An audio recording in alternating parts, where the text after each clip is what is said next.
Hello, and welcome to the Media Copilot. It's a podcast and newsletter all about how generative AI is changing the media, journalism, and the news. I'm Pete Paschal, longtime tech journalist and founder of the Media Copilot. And on this podcast, I'm excited to bring you fascinating conversations with fellow journalists, media executives, and the people helping build the AI-driven newsrooms of the future. I am excited today to welcome to the Media Copilot podcast my friend, Anne-Marie Tomchak. Anne-Marie is a longtime online and broadcast journalist and a documentary filmmaker. Last fall, she produced a documentary called Game Changer, AI in You, and it's an in-depth exploration of how AI is disrupting work and life. I'm excited to get Anne-Marie's thoughts on AI and all the ways it's changing how people get information. Anne-Marie, welcome to the Media Copilot. Pete, thank you so much for having me, and congratulations on the Media Copilot. Oh, thank you. Thank you. So disclosure for everybody, Anne-Marie and I used to work together at Mashable, which is actually kind of relevant because when we were working at Mashable, that was when social media, that was the big disruptor. And we were, crafting content to be shareable and paying a lot of attention to the traffic that Facebook and Twitter and other platforms were giving us. We were experimenting on all the new stuff. I have to remember there was a while there we were doing videos for Meerkat and all those sort of live platforms. But anyway, things have changed. And now AI is the big disruptor. So let me first ask you, as just kind of a media person and a journalist who's kind of worked in all kinds, we were just talking before we started recording, all the different media you've worked in, from broadcast to online to magazines, et cetera. You've seen a lot of disruptions from big tech. How does this one feel in terms of scale? I think scale is the key word here. I think that's the big thing that's really hard to get your head around when talking about AI. It's literally the magnitude of it. And I think the pace and the acceleration associated with artificial intelligence is another thing that, can be difficult to process for us as humans.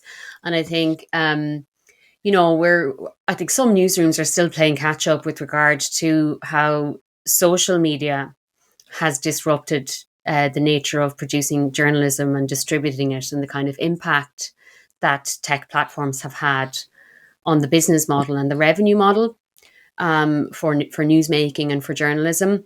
So AI, I think, for the likes of us, who've worked in that tech space for a good number of years, we are in a very fortunate position to be very engaged with this. But I think actually, more broadly, newsrooms are grappling with, the pace, the scale and acceleration of information that's already out there. So the idea of, thinking about this tidal wave that's coming ahead with AI is almost like an afterthought, and we really do need to engage with this because this is already here. This is happening, and we are engaging to an extent, I think. But what I'm trying to say is that when you're in a newsroom, the pace at which things happen is now so fast that for us to humanly possibly keep up pace with that, it has become very, very challenging. And I think AI is presenting a whole new set of challenges that I think that we're going to really, really be grappling with. And I can elaborate on that if you'd like me to. I would love you to elaborate on that. It sounds like you're getting at kind of what my last guest, David Caswell, talked about, kind of a filter problem with regard to just the sheer amount of information out there, which kind of means we need better filters. And I we were talking about in the context of Google, but I think you're sort of getting at the whole broader idea of simply like news gathering and what's coming at you. And first, is it relevant, but also like, is it even real? Exactly. Right? That's exactly what I was going to say. So I think that, so to give you context and to just give your listeners context as to who I am, in 2013, I set up the BBC's social media investigative unit. It was called BBC Trending, and we were using data analytics tools to produce original journalism and investigations as to what was going on social media. When, the rest of the industry more broadly looked at social media as this place for viral cat memes and for, fandom around Justin Bieber and trivial things like that, when actually the underbelly of the internet and the kind of inner workings and the mechanisms and the grammar of the internet was being used in all sorts of ways that we now have come to understand are shaping democracy, are shaping our own worldviews based on, you know, what the algorithm will feed us, are shaping how we see the world and how we shop. You know, they're being used as propaganda tools, are threatening democracy or shaping and influencing democracy. So that was over 10 years ago. So I think what we're seeing now with AI, you know, there was a feeling back then that the pace at which all of this was happening was already difficult to keep up with. But what we're seeing now with AI is, you know, in 2013, I was looking at the provenance of something online. Who was really starting this viral movement online? What was the catalyst that made it go, you know, stratospheric? What were the different actors at play here? The challenge now with AI is it's going to be impossible to get to that provenance because, you know, of the proliferation of deepfakes and the kind of the way the technology can be used. So AI is part of the solution for us in mitigating some of these problems caused by AI. You know, it's a chicken and an egg scenario here. We have to engage with AI if we're going to be able to cope with the challenges of verifying information and content going forward, because the credibility and integrity of journalism rests on this, and it's not going to be humanly possible to just verify something anymore. Yeah, that's great. Actually, I wanted to. That's a great way to sort of talk a little bit about the documentary and back into it a bit, because there's a great bit. Actually, I think it's probably the most impactful part of the whole thing. First of all, the documentary. How can people see it before we forget to mention that? So the documentary was broadcast on Ireland's public service broadcaster called RTE1, and it's available to watch on the RTE player if you're in Ireland. It is Ireland's public service broadcaster, so you need to be a licence fee payer there. So if you're in Ireland, you can watch it on the RTE player. Or if your computer thinks it's in Ireland, and that's all I'll say about that. But the best sort of most impactful part I found was when you came face to face with your own deepfake, and that looked like something someone had sort of made, but it also showed just how easy it is to make a deepfake of someone if you know just a little bit about what you're doing. How did that feel when you sort of sat down, saw that? Because we all hear about deepfakes. We all, you know, see the videos that people make of various political figures and whatever else. But to actually see yourself, you know, walking, talking, saying things that you didn't say, I feel like that should almost be like required to be digitally literate these days. It was such a surreal experience. So I actually have an identical twin sister. So I already have someone in the world who looks and sounds like me. But what was different about this is this sequence was a deep fake that was created, and it was based on footage of me in my own home in London, in my kitchen. You know, the content that was used to generate this deep fake was me talking to the camera for another sequence that's actually used in the documentary. And I suddenly start breaking into Japanese. I mean, I didn't even know what language it was that I was speaking. And when I watched it, it's given me almost PTSD here talking about it. My heart was palpitating. It was just so weird and so surreal, like an out of body experience, and actually kind of like I felt so uneasy. And this was like a relatively innocuous or, benign deepfake. You know, deepfakes have this, deepfakes have a little bit of a negative undertone to them because generally speaking, they're used to do harm, to cause harm. And I think something like 97% of deepfakes are used to target women. So they're pornographic content and they're primarily targeting women. That's what the bulk of deepfakes are. But they are also being used in the context of democracy and misinformation to make videos of politicians saying something, for example. And all it takes is to change even one sentence to take something out of context. So So I was processing quite a lot from this deepfake because it was just a simple little sequence and I didn't say anything overly controversial. But can you imagine if that deepfake had me saying something really, really offensive and Yeah. it's very, very convincing? Your reputation could very, very quickly be in tatters. And I think that that's what we really need to think about here. What's your redress when something like this happens? At the moment, the law doesn't quite keep up with how to deal with deepfakes because, technically speaking, it's not you. This is a digital Right. iteration of your image. So there are all sorts of questions around intellectual property and copyright and defamation and how you can report something like this if your image is put into the wrong kind of context and it's not you. Well, and certainly in the United States, there's the precedent of free expression, and there's a strong case to be made for a lot of these. It's like, well, even if you are deliberately taking, say, a political figure, having them say something incorrect or controversial to make a political point, you know, I could see that defense resonating, right? In that it's like, well, you're doing something more satirical. I think a lot of it has to do, depends on, frankly, a certain amount of literacy on the viewer's part on this, that there is some kind of disclosure, or there's some easy way to tell when something is a fake or not. And I think that's the big thing that's missing right now Yeah, and in a I think lot of that's where this. decentralized technologies and blockchain and like other innovative technologies or emerging technologies can be used around, how to verify content. And Mm, we interviewed a company in the documentary called Reality Defender, and they're based in the US and they're working with a number of newsrooms at the moment, and they use AI to be able to identify content that is a deep fake so that it's a verification tool. mhm. You really need to get at granular pixel level to be, the human eye can't really do these things. So I think we Yeah, need not to anymore. use the machinery as well to help us, to aid us, to continue to produce robust journalism with integrity.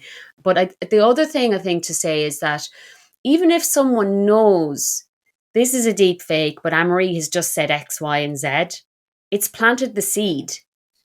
Mm, It's put that thought out there into the world, and I think that can cause yeah. harm in and of itself as well, and it causes a harm to the individual who is put into although it's not actually me in that scenario, there's an online harm associated with digitally being placed out of context. And that's before we talk about all of the kind of extreme Yeah. pornographic situations that women primarily might be placed in as well.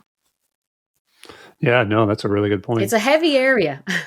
It's heavy, for sure, and hopefully we'll get some kind of, if not legislation, but some kind of some standards that will emerge in terms of content provenance, at least to help mitigate some of that damage, because sort of the genie's out of the bottle here in a lot of ways. So taking a step back, just on the documentary itself, what did you set out to do? What was your goal when you went to make it? So to give you context on this particular documentary, I had already made a documentary about artificial intelligence in 2017 called Will a Robot Steal My Job? And that Mm, documentary spoke to the great and the good of the AI world. We traveled around the world. We met all of the big wigs in Silicon Valley. We went to San Francisco. We went around Europe, in the UK and Ireland.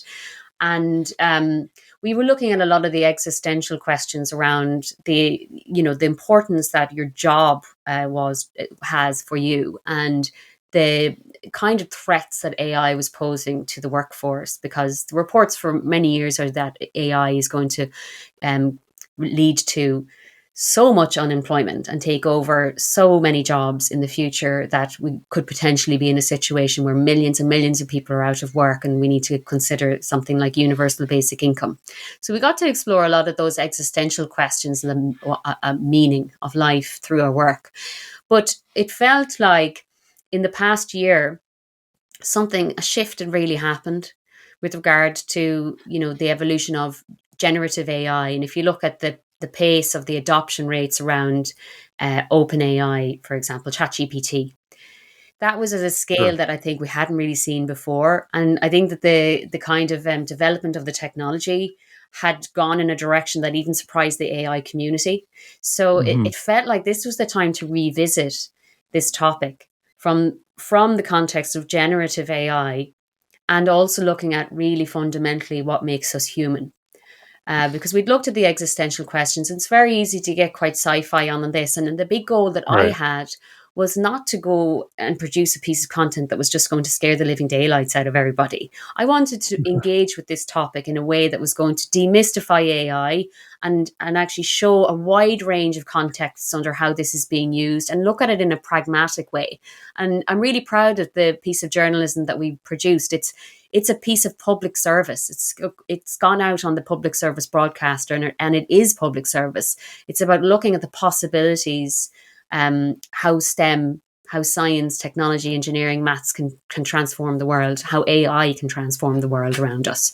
So it's takes a rounded view of AI, and I think it's really important because we have a tendency as journalists to we're very tempted to focus just on the negatives. And let's be real, the Mm. negatives are big. We do need to scrutinize them. But there are also loads of really exciting positives as well that are worth engaging with. Yeah, absolutely. What surprised you the most, I guess, in your exploration this time around of AI while making the documentary? I think the biggest thing that surprised me was my own relationship with AI, that the idea of a synthetic relationship.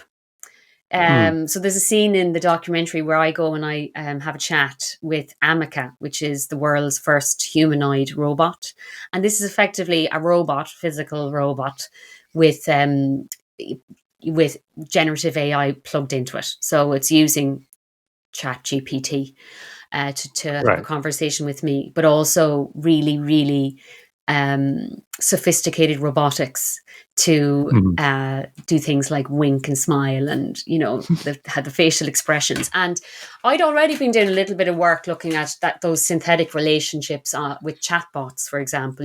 Looking at my AI on Snapchat, and I think the thing that I found was it was really, really exciting at first. You get such a buzz out of having these kind of interactions with the technology because they feel so human.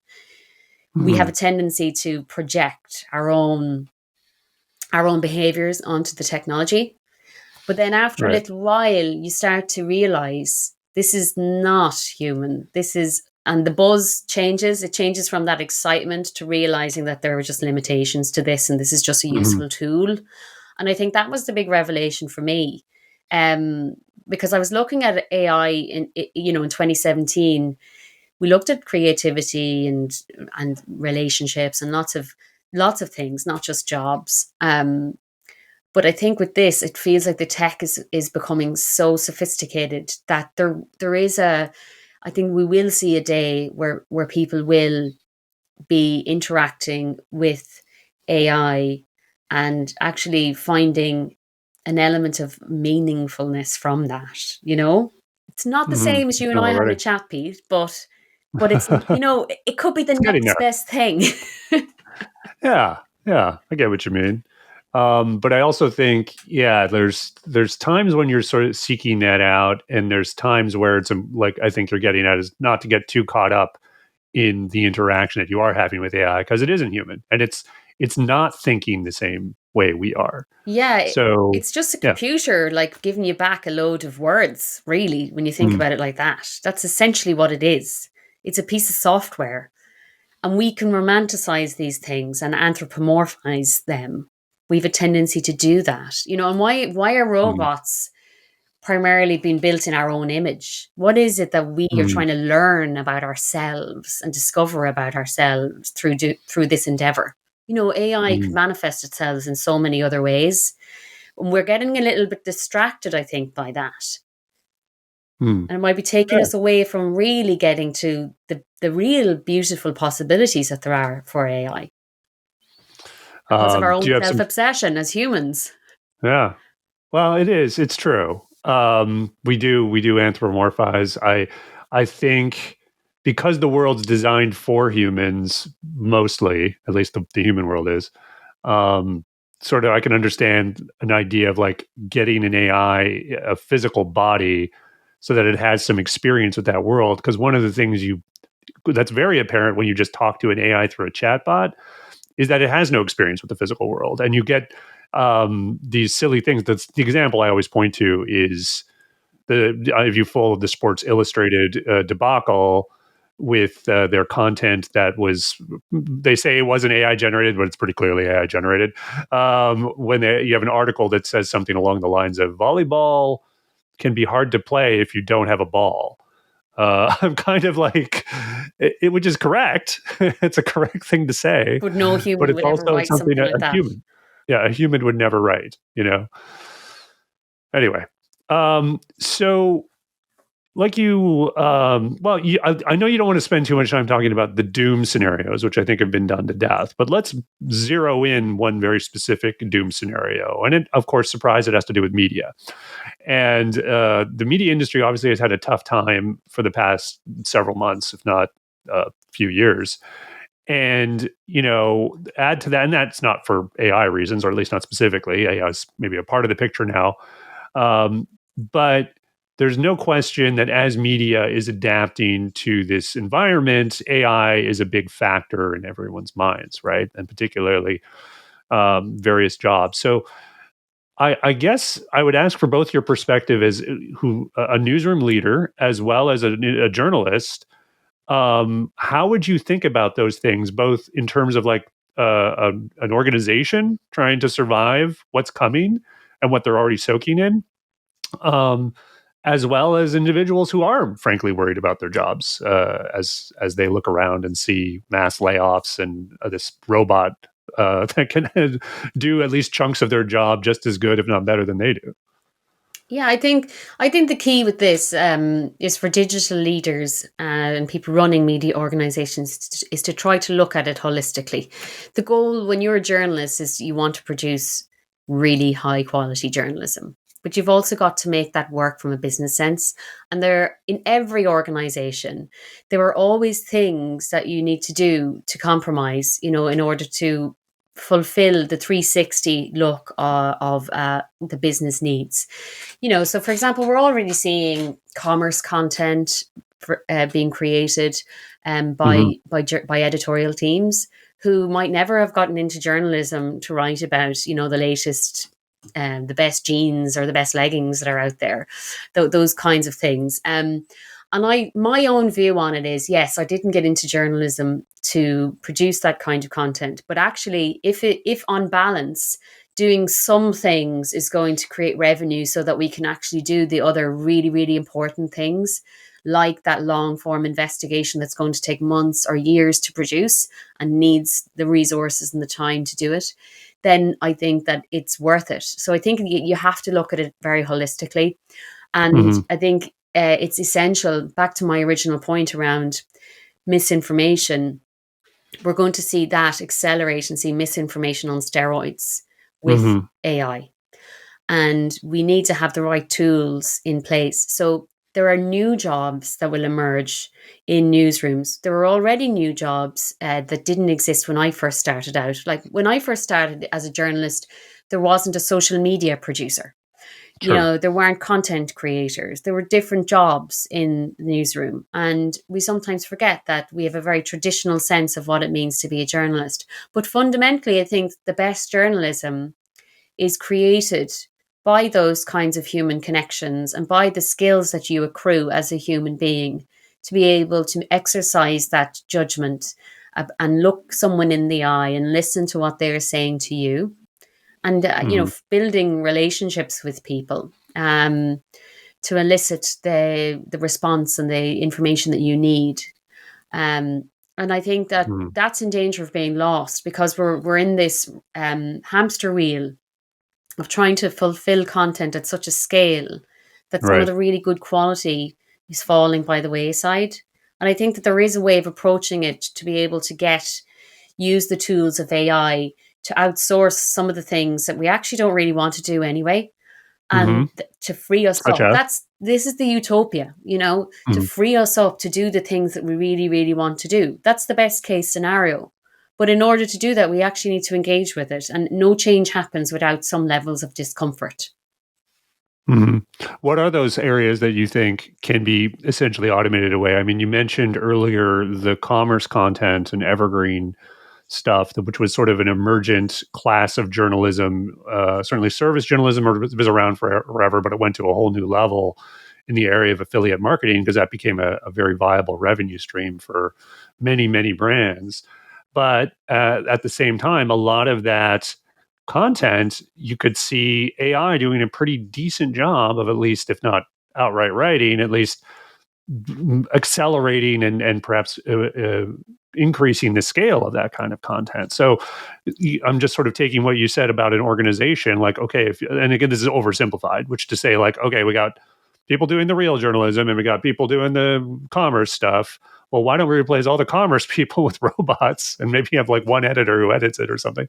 And then is that viable? Is that a thing? I maybe I like how do you think about those areas where we can uh, not just use AI, but also, like, should we? You know what I mean? I don't know. Yeah, I don't know if yeah. that's the right question. Of course, we don't want to cut off our nose to spite our face here. I really think that there's a place for us as journalists to be a core part of the process and to be the gatekeepers for this content. And I think that, even with commerce content or other forms of content, branded content and marketing and other things that would ordinarily be done by another team, I actually think when the editorial team is a core part of the decision making process around deciding what content is selected and actually helping with the tone and the consistency of that content to make sure it's on brand.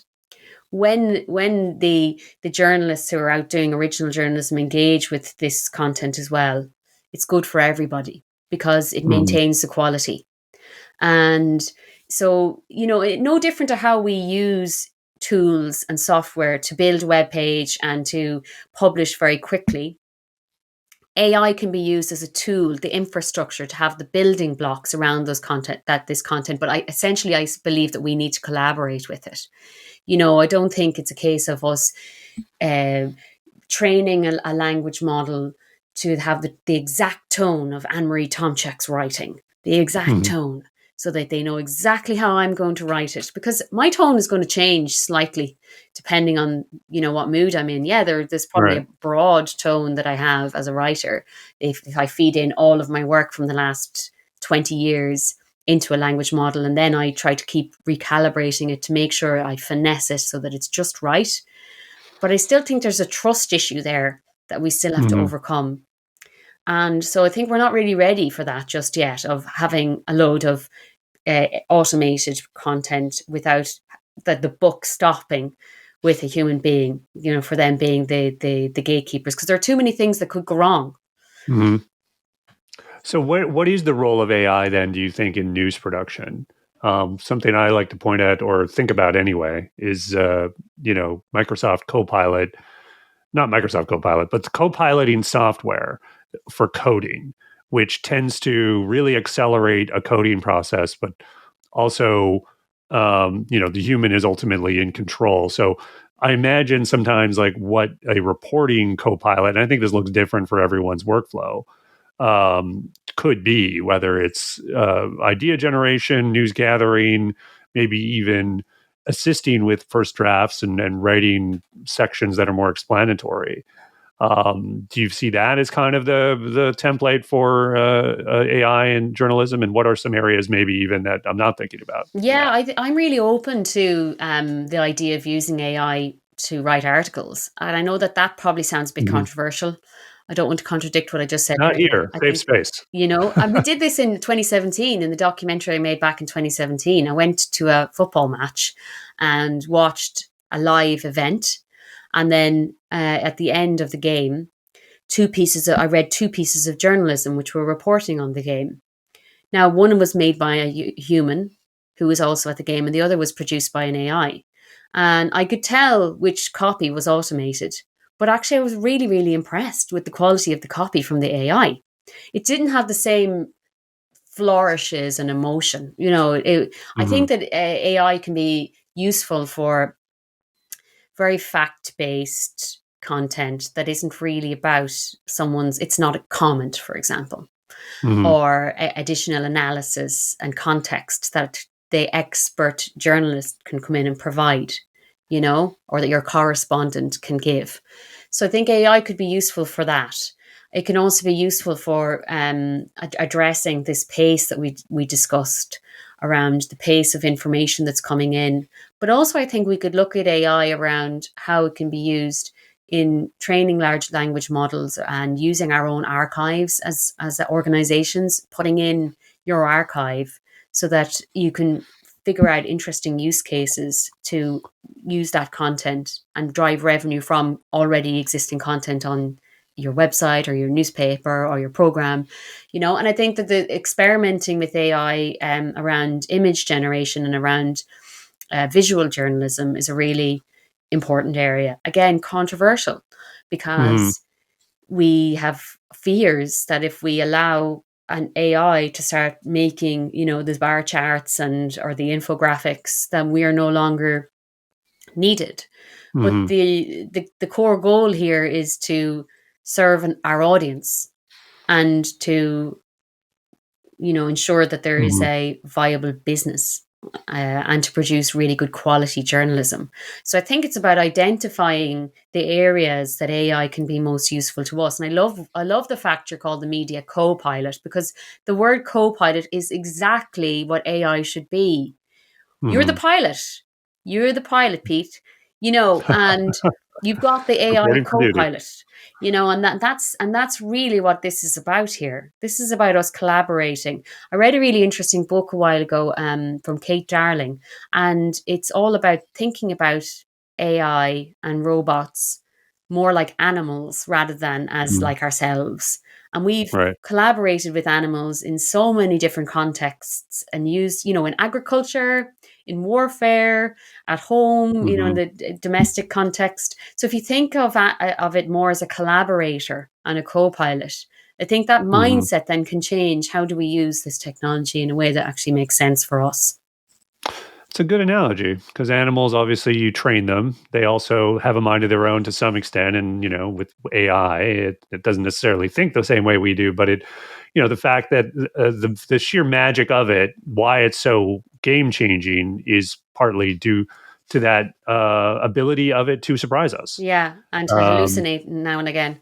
Well, exactly. It happens. So I'm thinking about the legislative side. And I know we touched on that a little bit with the disinformation, but putting that aside for a second, what do you think the role of legislation is here? And, obviously there's a balance of innovation versus that innovation not necessarily running roughshod over people's lives, right? And I know neither of us are legislators here, but as journalists, what do you think are the questions the legislators should really be asking to sort of help shape things, particularly, well, let me just leave it there. I mean, there's obviously things that affect media and there's things that affect the people making these systems. What should they be asking to sort of try to strike some balance? I think that one of the core pieces of legislation needs to be around protecting intellectual property. And I think we're already seeing this play out. There's a case with the New York Times that they're taking on AI. I think it's an I've heard of that one. I think that this is legislation traditionally has struggled to keep up pace with technological advancement, and that's always going to be the case. So the key is for the legislation to be written in a way that is evergreen, so to speak, that can move, that can be applied over a longer lifespan. But I actually think that there needs to be much more stringent regulation around how the big tech companies who are building AI are using the intellectual property of people and organizations. You can't just take someone from somebody's house and put it in your own house and then say, oh, this is mine now. I'm going to scrape all of that off your walls. I'm going to bring it in here into my living room. You can't do that. So there needs to be enforceable legislation. It's one thing saying that's wrong, slap on the wrist, but there actually has to be accountability for taking other content that is not yours. And that this is what we're seeing happening. We've seen this happen with the tech platforms where they're just hosting the content. So they don't have any Sure. responsibility for it. So it's best of all worlds. Get to take the Section 230. content and not have to have any responsibility when things go wrong. So we need to really make sure that the legislation is protecting the people who have put in all of the hard yards to make the content, and that their businesses don't get completely eroded as a result of those who are building these big AI models. Right. That's just Yeah. one Just kind example. of I'm sure there are loads more we could talk about. Oh yeah. And I definitely take to heart a lot of what you're saying. I mean, just to sort of be balanced about it, I think thinking about the level of innovation and the business models and the things that are emerging from this new technology, I think is important to factor in. I totally agree with the fairness aspect and looking at with the intellectual property. Like, I hope we get a resolution in this New York Times case, because I feel that some declaration on what constitutes fair use, and I don't mean that in the legal sense, I mean that in the sort of what the words actually mean sense, of information out there, vis-a-vis what an AI model can do with it, right? So, because an AI model only works if it has good data, and that data is clearly valuable. There's a lot of things that both sides agree on here, and I think that there's a path forward, that actually balances that, right? That doesn't just wall off everything, but also at the same time, um, respects a tech company that really wants to do something truly innovative and transformative. So right now, I would definitely say, like, there's an imbalance in that, and hopefully this helps restore the I balance. think the horse is already bolted. So I'm not for a second saying Yeah. that everything needs to grind to a halt. We need to stop and think about what we're doing here, which is what a lot of leaders in the AI world were saying we need to do: have a hiatus and pause Right. things for a while. That's just not realistic, because it's already out there, and you don't want to get in the way of progress and innovation. But at the same time, there needs to be a monetary structure so that the organizations whose content is being used are adequately and fairly compensated for use of that content and data. And beyond just the economics of it, I think it's like people who are making original content need to be incentivized, like the incentives should be built into the system that they make more of that. And right now, it just seems like something's breaking in that whatever de facto agreement there is between tech and media. Okay, weighty stuff, big stuff. Let's zero back in to the personal. I really want to know how you're using AI these days in your day to day. I think I use AI very much like the average person. I think that, when I was thinking about my day to day, it's a lot of ordinary things that I think a lot of people don't realize they're using AI all the time. So, like, as soon as I open my phone and I'm using Face ID to unlock my phone, that's artificial intelligence that's enabling that. When I go in and check my email and it's filtering out my junk mail, that's AI that's helping do that, or using predictive text to write my emails. I haven't gone so far as asking an AI to write my emails for me. I'm happy to write my own emails so far, but hey, I'm not ruling that out in the future. I use AI when I use maps all the time, navigation tools. So that's artificial intelligence. Artificial intelligence is helping recommend content when I'm watching my favorite streaming service. I don't have a smart fridge, which I really would love, actually. That would be handy to have an AI to be able to tell me what groceries to get. Oh, yeah. But, there are lots of different areas that I think we're using AI all the time, and we don't really realize it, but we're in the AI revolution. And we sometimes think it's this thing way over there. When it isn't. It's something that it's already a part of our day to day. And there are lots of other instances I think I could give you. I think in the context of work, I've certainly used AI around engaging with AI powered chat applications. So back in 2017, for example, I was using an AI therapist who called Wobot, that was built by scientists in Stanford University, and it was basically a chatbot on Facebook Messenger, and using that natural language processing to chat back to me. But I can really see an evolution of the technology back then compared to how it is now. Using something like my AI now on Snapchat, and it's just the speed at which it can get back to you with an answer is just that's the thing that really is kind of mind-boggling.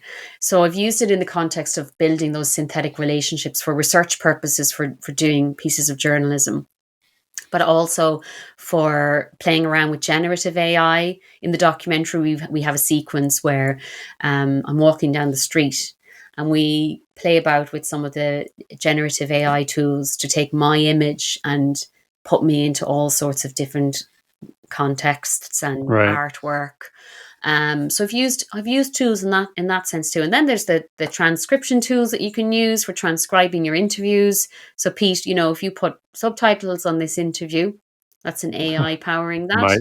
I think there's lots of different areas that AI isn't always the catastrophic doom and gloom. There are simple nuts and bolts of our day to day that we're using it for that are actually quite useful.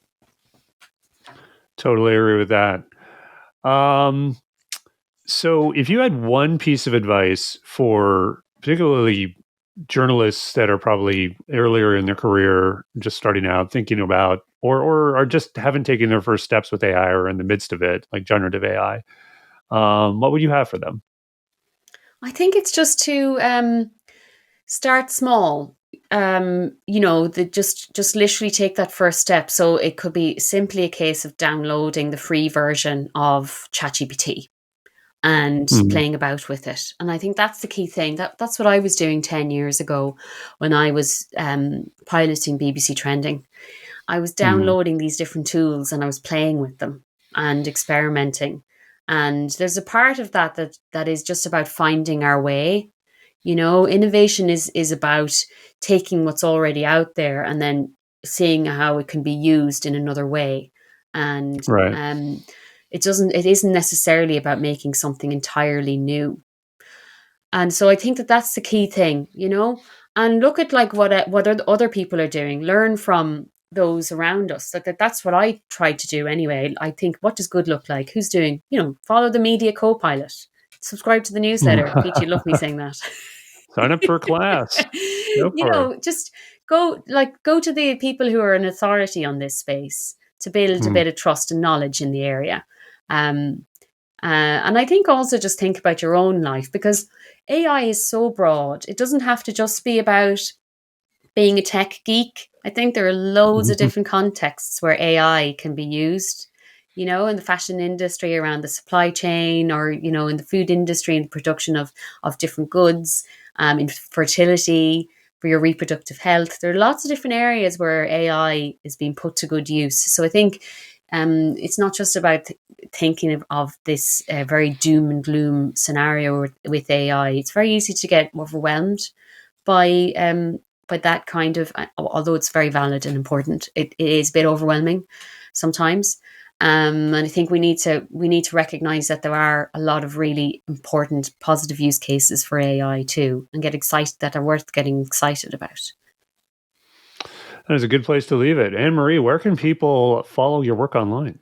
I am across all the social media platforms, most of them, apart from TikTok. I'm on TikTok, but I can't get into my account at the moment. I forgot my password. Oh, no. Maybe it was your doppelganger. Nothing on there right now. But otherwise, you'll find me, Tomchak. I'm the same username across everything: Facebook, LinkedIn, Twitter, X, should I say, and Instagram and Threads. So you'll find me across everything, Tomchak. Awesome. Well, I should have known the person who did BBC Trending is on everything. Oh, thanks so much. This has been fantastic to talk to you and catch up and hear what you're doing. So promise me we won't take so long between conversations next time. Yeah, like how many years has it been? God knows where AI will be by then. So it'll definitely be an interesting conversation if we leave it as long till next time. And make sure there's some provenance on whatever we're using so that I know it's you and not your AI doppelganger. Oh, thanks, Anne-Marie. Pleasure. You have been listening to the Media Copilot. Please check us out at mediacopilot.ai to subscribe to our newsletter and see the AI training we provide to journalists and content creators. Plus, don't forget to follow and subscribe to this podcast. You can also follow us on X at The Media Copilot. Be seeing you in the future.